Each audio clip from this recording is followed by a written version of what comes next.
Hey, it's Richard again. I wanted to talk more about narcissism because it's so endemic. I mean, it's everywhere.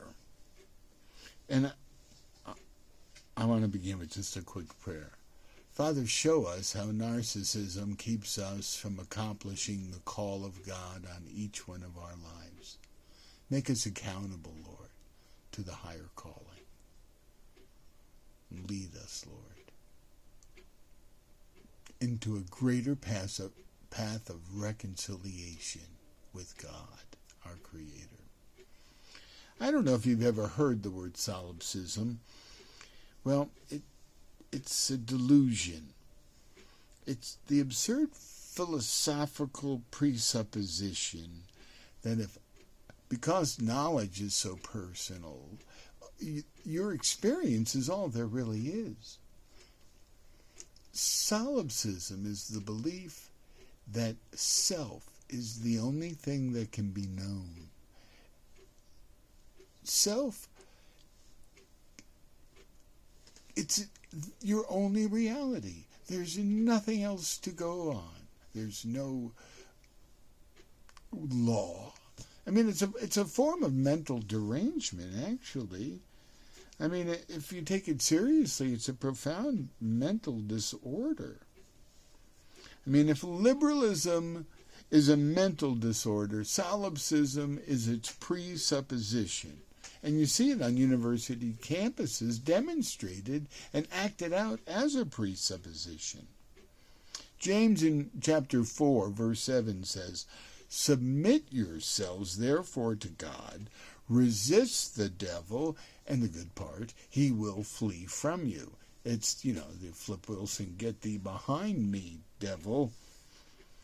Well, narcissism has a worldview that one's own self is the only value. It's the idea that only one's own mind is sure to exist. It's a position that states knowledge of anything outside what I personally have experienced is just not justified. The external world and other minds, it cannot be known, and, they may not even exist, nor might you. You could be a fiction in my own delusion. In the history of philosophy, solipsism has served as a secure, skeptical hypothesis with plausible deniability. And to the narcissist, anyone else's achievements are resented. Because the narcissist's mind, how can I acknowledge you did good? I'm threatened by any such. I mean, an elevated status of others can never be acknowledged. I mean, the existence of more successful, more loved, the more, just insert whatever your envy is there. I mean, it simply challenges the narcissist because to the narcissist, if I'm not doing well, then it must be someone else's fault. The success and higher status of others disparages and undercuts the narcissist's personal experience, which again is primary. And it's a big difference between being self-centered and being God-centered. Malignant narcissists destroy the success of others. It's like a form of twisted therapy. I mean, we see it in bureaucrats, right? I mean, I'm going to control this till I destroy it. Okay, let's look at Philippians 2:6. Who, I love this, being in the form of God, thought it not robbery to be equal with God.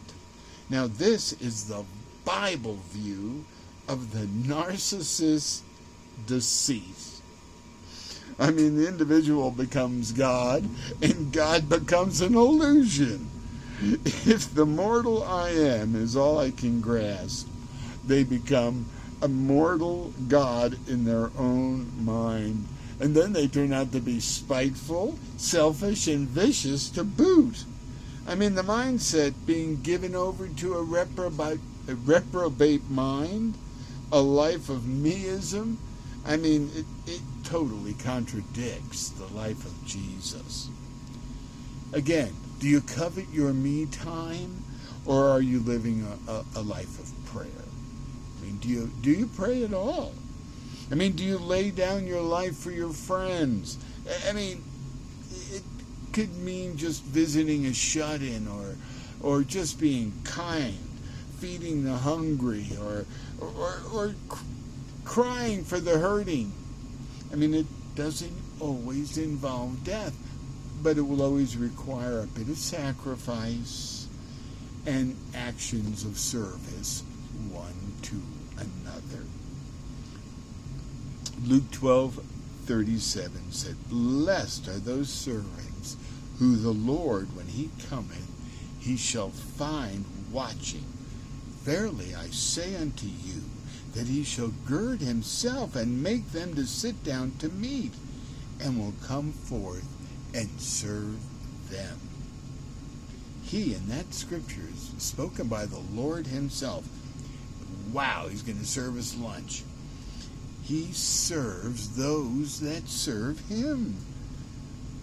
Therapists observe this pathological behavior in a number, you see it in addicts all the time, where they're going to make everybody miserable for their mistakes. And we can recognize it even in the world stage. We hear it all the time. But malignant narcissism denies even the Holocaust. We see that today. It's a psychological fuel that drives the jihadists who are willing to die just to bring down Western civilization. For the Marxists, the acts of bringing others down to one's level is just simple justice. As perverted as that notion may sound to a healthy mind, it's really the base appeal of the radical Reformation movement of even BLM. I mean, it contrasts that to individual justice, where if you steal something, you have to pay retribution to be rightful in the eye of the law. I mean, there's no way that taking reparations from the innocent is correct. But their moral absolutes say that there are no innocents. Everybody's guilty. And that gives them license to pretty much do what they like. Again, the totalitarian spirit of the Antichrist. But, unfortunately, narcissism has gained such a foothold in America. We have been, for, a long time, really worshiping at the altar of individualism. I have a fighting spirit. And now we see the narcissists use justice and liberty as their foundation, regardless of how people are hurt or even destroyed. And moral narcissists have a camouflage strategy. I mean, after all, no one, really, how are you going to love a blatant narcissist? So they cloak themselves in social justice. Social justice espouses no one can be saved until everyone is saved. And it's blasphemy to say. The Word of God clearly states, "Whosoever that calls on my name shall be saved." It doesn't have a comma added by right after everyone else has joined them. No, it doesn't. And we hear one-liners where people applaud. "Oh, I agree, that's so true." It could be for a number of causes that they don't do a thing for, but they applaud. It's so easy to do nothing and take credit for simply agreeing.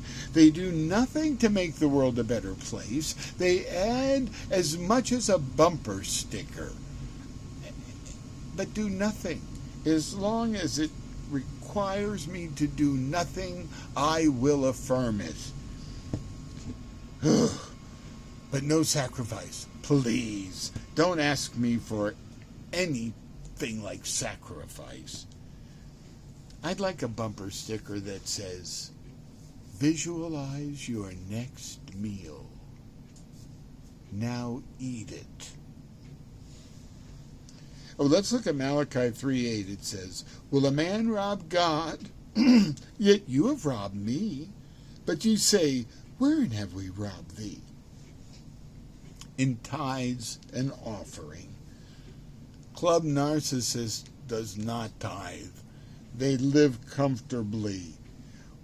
We're not Narcissism alive today. We're people who care.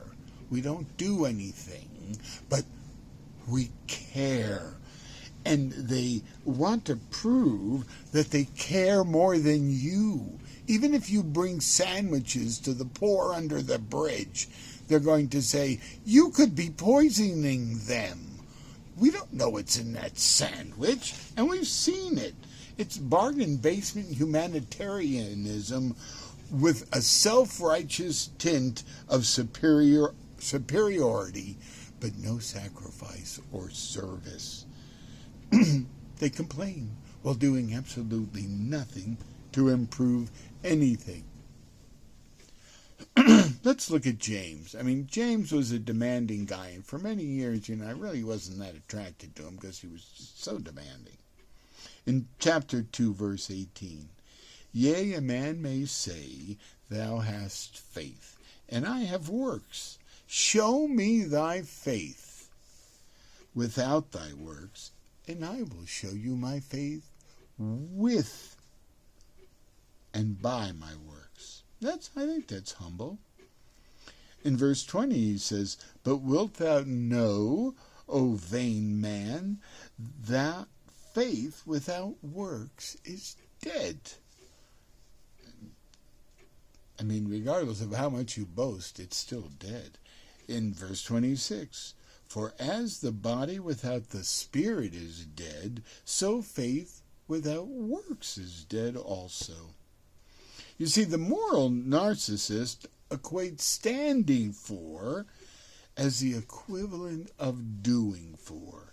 And this explains more than other factors why actual charitable activity is measured by deeds, treasure, and sacrifice is far higher in backward states. I mean, according to the righteous left.